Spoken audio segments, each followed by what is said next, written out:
Hi everybody, this is the tutorial for the Thunder helicopter from the FlyZone. Before you start flying your helicopter, you want to make sure your helicopter is fully charged up. Because this helicopter is fitted with a big battery, 7.4 volt battery. It's charging only by the mains.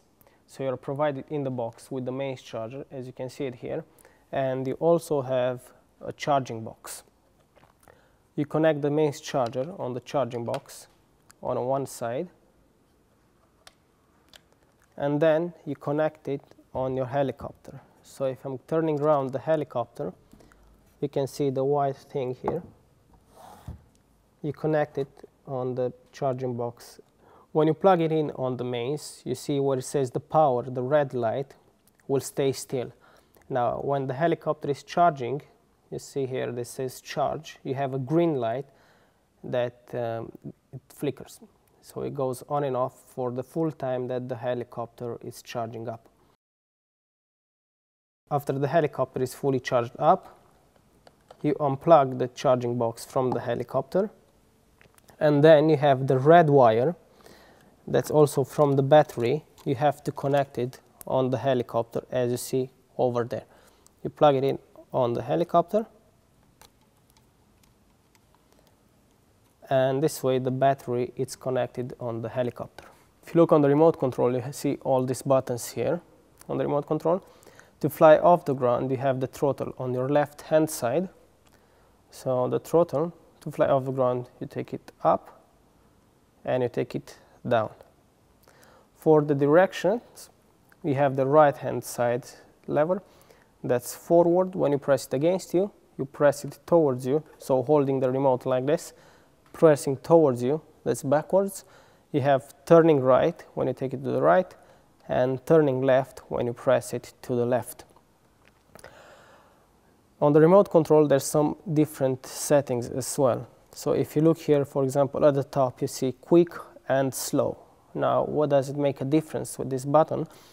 If you fly it outside and you need more power for the helicopter to go forward or backwards, when you put it on the quick, the tail on the helicopter will spin faster, which means the helicopter will tilt more, make it go forward with a higher power. When you go on the slow, the tail will spin slower and the helicopter will go slower forward or backwards.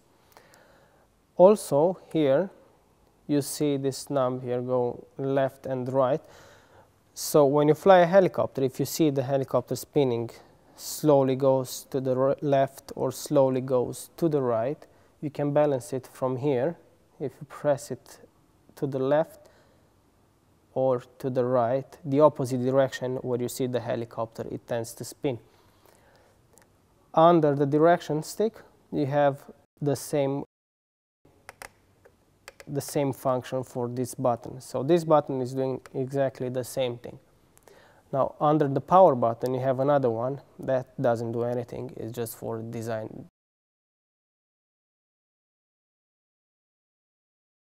Vertical, next to the power button, you have this one that controls the sensitivity for the throttle, which means if you think you're more professional, you put it up and the throttle will be more sensitive, so the helicopter will respond quicker. If you're a beginner, just keep it all the way down, it's safer for you. And the other one, as you see it here, the one on the left next to the direction stick, that controls the movement of the tail. We recommend to keep it all the time in the middle and you should be fine. Now, as you know all these functions, I'm going to show you how to fly this helicopter in practice, so let's give it a go. Before you place it on the ground, switch it on. You have the on-off switch on the side of the helicopter. When it's in the on position, you see the light on the front comes up, and you have a blue light in the tail of the helicopter, also it's on. You put the helicopter on the ground, then you switch on the remote control. You see you have the red light indicating that the remote control is transmitting the signal for the helicopter. And then you can go slowly on the throttle. You take the throttle slowly up, slowly, But what you see happening right now, if you're going too slow, the helicopter will start drifting on the floor because it's creating what we call the ground effect. So what we recommend to do, with a sudden movement, take the throttle all the way in the middle, and from there you go slowly up or down. So again, you put the helicopter on the ground. I'm going to go back a few steps, and on the throttle, as I said, with a sudden movement, we have it up in the air.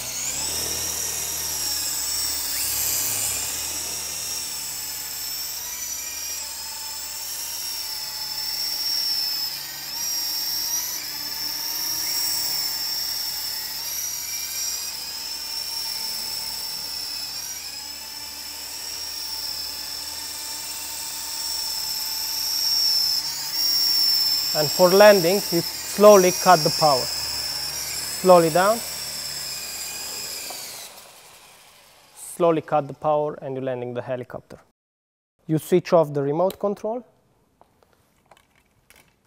You switch off the helicopter. And if you have to charge it, now is the moment to charge it up again. I hope you found this tutorial helpful. If you have any questions, please contact us through the website. Thank you for watching again.